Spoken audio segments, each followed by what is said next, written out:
Brasil, destaque internacional importante sobre o pedido dos Estados Unidos para um acordo de cessar-fogo em Gaza. A gente conversa agora, gentilmente nos atende mais uma vez o professor Danilo Porfírio de Castro Vieira, especialista em relações internacionais e também direito internacional. Tudo bem, professor? Uma honra receber o senhor sempre aqui na Jovem Pan. Bem-vindo. Boa noite, estou à sua disposição.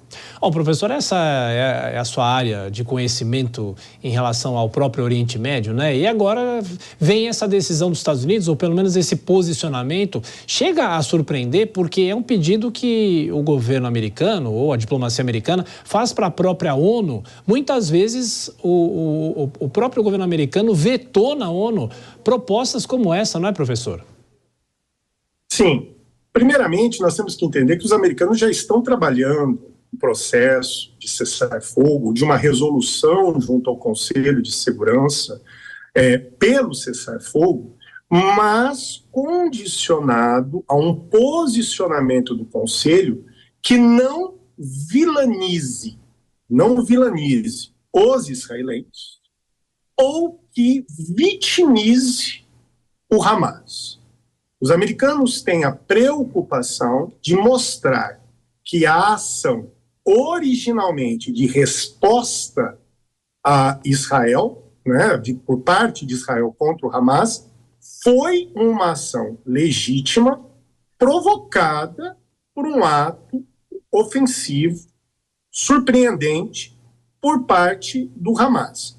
As ações de, vamos dizer, de obstaculização por parte dos americanos sempre esteve vinculado ao fundamento do cessar-fogo, ou seja, manter a ideia de legitimidade da ação israelense, entretanto, buscar um cessar-fogo em prol da comunidade civil palestina, que está sendo a grande vítima desse conflito até esse momento. Então, sim, essa é a grande preocupação dos americanos, um cessar-fogo que não deixe Israel numa condição de vulnerabilidade. Agora, professor, a gente já falou muitas vezes aqui na Jovem Pan, desde o início lá atrás da própria guerra no Oriente Médio, que uma coisa é a discussão sobre um cessar-fogo no âmbito da ONU e outra coisa é a ONU mandar alguma coisa acontecer. Isso não tem nada a ver, não é, professor? Não tem uma relação, ou seja, de que forma Israel ou o próprio Hamas podem ficar sensibilizados com essa discussão? Nenhuma forma, né, professor? A ONU não tem poder cogente, né? Na verdade, a resolução cria diretrizes e pode legitimar alguma ação retaliatória no campo político, no ramo econômico, no ramo moral, sem violar a soberania de Israel. Então, a grande preocupação é a seguinte, hoje os americanos estão empenhados, já faz nós estamos observando que desde dezembro já há um empenho americano em conjunto com Egito, Jordânia, Turquia, Catar, em buscar um cessar-fogo. Agora nos parece que quem vai ter uma participação efetiva nesse processo é a Arábia Saudita. O governo americano chama os sauditas para participarem desse processo, mas a grande questão é, resolução estabelecida. Haverá adesão? Haverá adesão do Hamas? Porque uma das exigências é a liberação dos reféns. Eles vão atender isso? Quais são as condicionantes? O segundo, Israel, como Estado soberano, irá acatar? E aí sempre falo, Tiago, tem que olhar para a história. Tivemos várias resoluções, aqui eu vou colocar desde a década de 60 do século XX para cá, várias resoluções em relações a conflitos envolvendo Israel. 32 deles foram tomados e 32 deles foram desobedecidos por Israel. Porque Israel tem um foco específico. A sua segurança, a sua estabilidade, as suas questões domésticas. Então, o grande problema é que a ONU nunca, de fato, teve uma autoridade cogente. E hoje, dentro de uma crise de estrutura da ONU, nós vemos essa situação se agravar, né? E nós temos que pensar nisso. Sim. Israel pensa na sua segurança. e pensa numa questão, Tiago, que para mim, já conversamos isso, é algo difícil, para não dizer impossível. Dar fim ao Hamas. Pois é, não se destrói causa por força militar regular. Agora, por que nesse momento o governo americano está tomando essa decisão? Volto a insistir, essa decisão já não é de agora. Sim. Já vem desde dezembro, está intensificando. E uma das questões sensíveis é a questão eleitoral.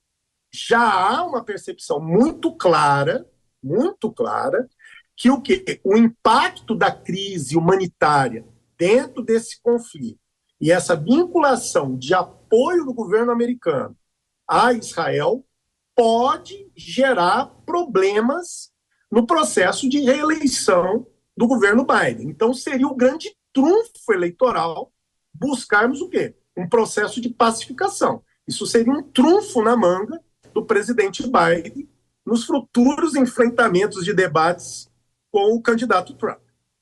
Mas, professor, só mais uma questão. Você misturar as duas coisas, a política com uma situação distante e uma situação que a gente tem sempre lá no Oriente Médio, uma situação que não se resolve, é um pouco temerário?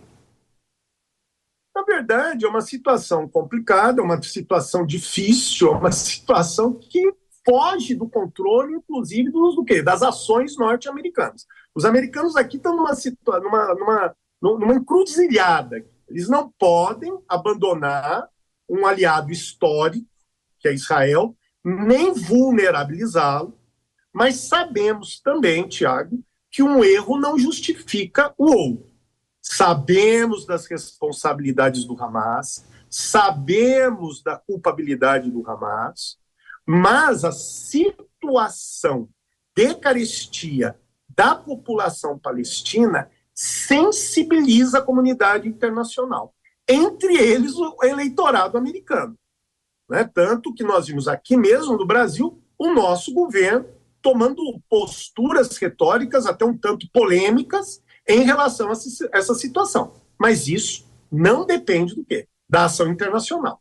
É uma ação soberana de Israel. E Israel também tem que se preocupar. Destruir o Hamas, destruir a causa, talvez por uma ação tão dura contra a população civil palestina, possa ainda alimentar ainda mais as ações e vamos dizer, a perpetuação Sim. da vida desse movimento de insurgência chamado Hamas. Professor Danilo Porfírio de Castro Vieira, especialista em relações internacionais e direito internacional. Muito obrigado mais uma vez, professor, pela análise aqui na Jovem Pan. Bom descanso, até a próxima. Muito obrigado, um abraço.